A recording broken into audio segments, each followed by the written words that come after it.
अस्सलाम वालेकुम। आज 14 अगस्त 2025 है, पाकिस्तान का इंडिपेंडेंस डे, यौम आज़ादी। आज मुझे दो ख्यालात हैं, मैं आपके साथ शेयर करता हूँ पाकिस्तान के हवाले से, इंडिपेंडेंस डे के हवाले से। पहला तो ये है कि हमेशा मुस्कुराएं, चेहरे पे आपके हमेशा मुस्कुराहट होनी चाहिए। चूँकि एक शख्स अगर मुस्कुराता है तो उसको देख के दूसरा शख्स भी मुस्कुराने लग जाता है। दूसरी बात, मुस्कुराना सुन्नत नबवी सल्लल्लाहु अलैहि वसल्लम भी है, तो सुन्नत भी आपकी पूरी हो रही है मुस्कुराने से।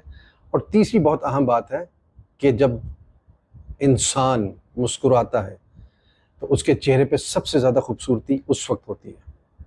मैं दोबारा बताता हूँ, इंसान सबसे ज़्यादा खूबसूरत उस वक्त नज़र आता है जब उसके चेहरे पे मुस्कुराहट होती है। तो चेहरे पे मुस्कुराहट रखिए और मुस्कुराहटें बखेरें अपने इर्द गिर्द।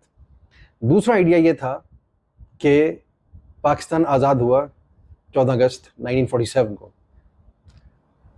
अभी किन से आज़ाद हुआ? इंडिया से आज़ाद हुआ। इंडिया तो खुद 15 अगस्त को आज़ाद हुआ।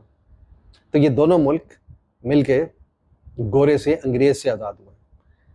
और अब 2025 में बच्चे जो हैं, हमारे जो स्टूडेंट्स हैं, वो पाकिस्तान में भी बेहतरीन रिजल्ट्स प्रोड्यूस कर रहे हैं।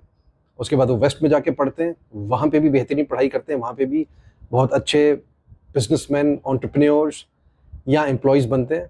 तो पाकिस्तानी चाहे जहाँ पे भी हैं, चाहे पाकिस्तान में हैं, चाहे अब्रॉड हैं, बैरून मुल्क हैं, वो हर जगह पे पाकिस्तान का बेहतरीन नाम रोशन करते हैं और पाकिस्तान की जो कैप है उसमें एक प्लूम और ऐड करते हैं। तो ये प्लूम्स ऐड करते रहें, फेदर्स, जिससे हम सब का जोश व जज्बा मज़ीद बढ़ता रहता है day by day. Thank you.